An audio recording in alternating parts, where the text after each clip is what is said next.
अच्छा, कभी ये सोचा है कि जो हम सोचते हैं, जो हम बोलते हैं और जो असल में हमारी जिंदगी में होता है, इन तीनों के बीच आखिर कनेक्शन क्या है? आज हम इसी की गहराई में उतरने वाले हैं।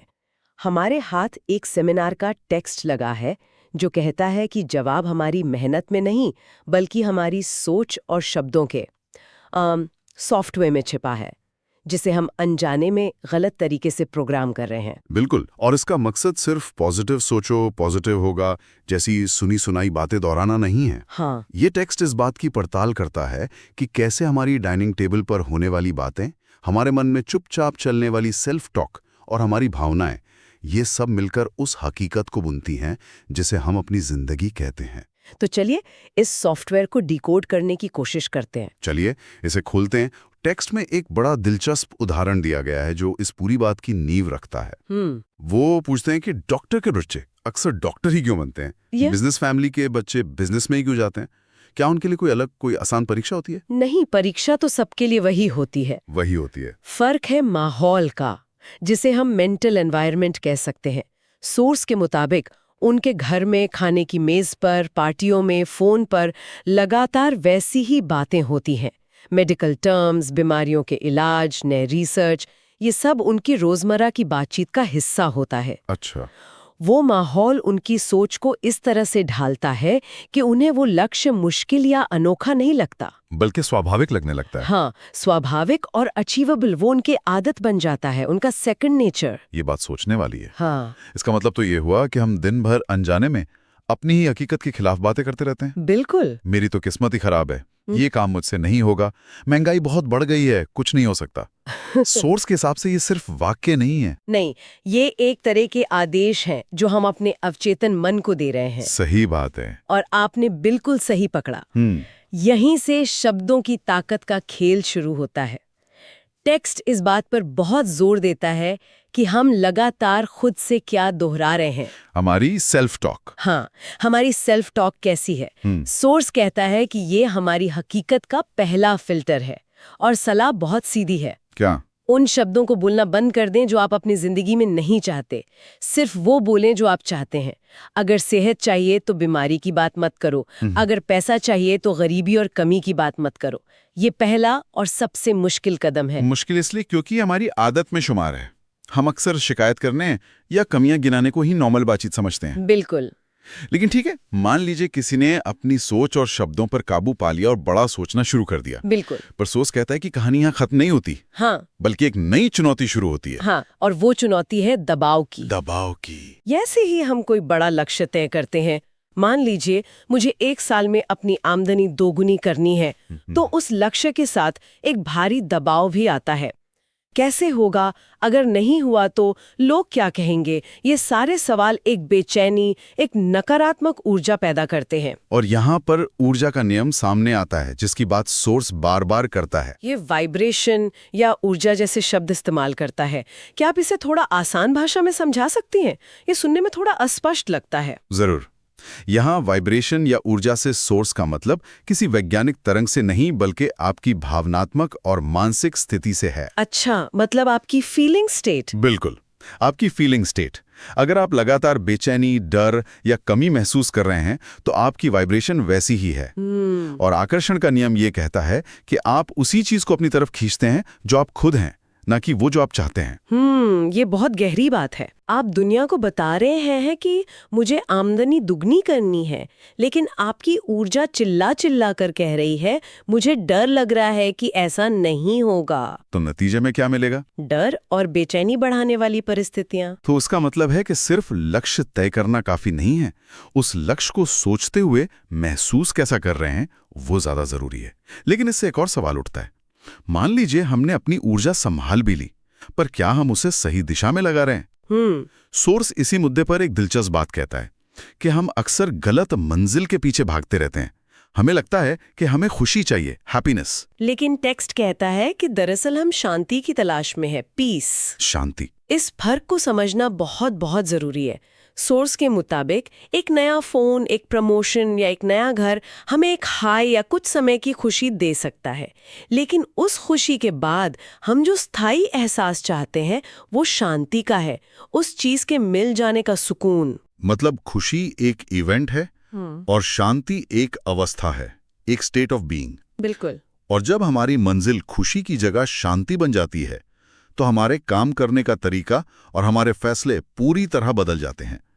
तब हम हर अवसर को इस नजरिए से देखते हैं, क्या ये काम करने से मुझे शांति मिलेगी? अच्छा। हो सकता है ज्यादा पैसे वाली नौकरी आपको खुशी दे, लेकिन अगर वो आपका सुकून छीन रही है तो आप शांति के पैमाने पर उसे नहीं चुनेंगे। ये पूरी प्रक्रिया को लक्ष्य आधारित होने के बजाय एहसास आधारित बना देता है। ये बातें सुनने में बहुत अच्छी लगती हैं, एक फिलॉसफी की तरह, लेकिन क्या ये असल जिंदगी में काम करती हैं? क्योंकि बहुत से लोग इसे सिर्फ अच्छी अच्छी बातें मानकर खारिज कर सकते हैं। बिल्कुल, यहीं पर सोर्स में दिए गए अनुभव बहुत मायने रखते हैं। हाँ, और वो अनुभव बहुत जमीनी है। जैसे एक महिला की कहानी है जिसने न सिर्फ एक 3 BHK फ्लैट मैनिफेस्ट किया, बल्कि उसी दौरान अपनी बेटी के 10वीं के नतीजों में ठीक 91% अंक भी मैनिफेस्ट किए।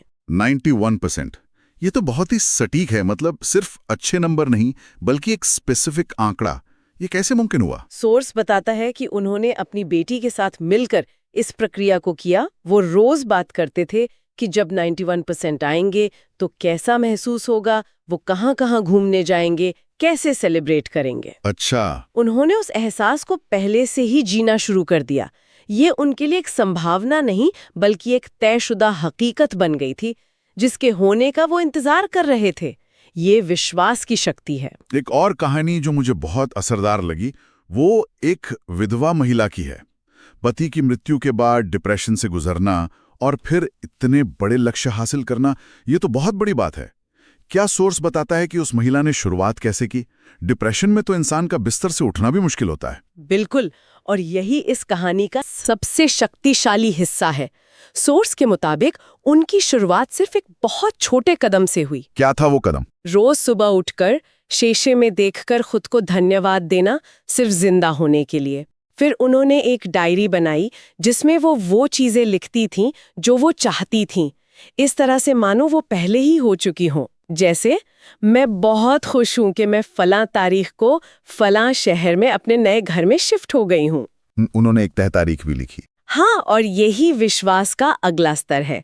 उन्होंने स्वर्ण मंदिर की यात्रा और अपनी बेटी का एक मुश्किल इम्तिहान ऑल इंडिया रैंक के साथ पास करवाना भी इसी तरह मैनिफेस्ट किया। इन कहानियों में उन्होंने ग्रैटिट्यूड और मैजिक रॉक जैसी तकनीकों का जिक्र किया है। ये मैजिक रॉक क्या है? इसका जिक्र आया पर इसे समझाया नहीं गया। सोर्स के मुताबिक ये एक बहुत ही सरल लेकिन असरदार अभ्यास है।